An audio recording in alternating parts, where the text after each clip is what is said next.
only 800 some hours on this SVL75-2.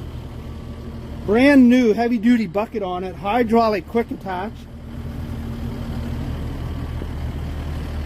Nice and clean, very, very tight. It is a 2-speed. These are great machines.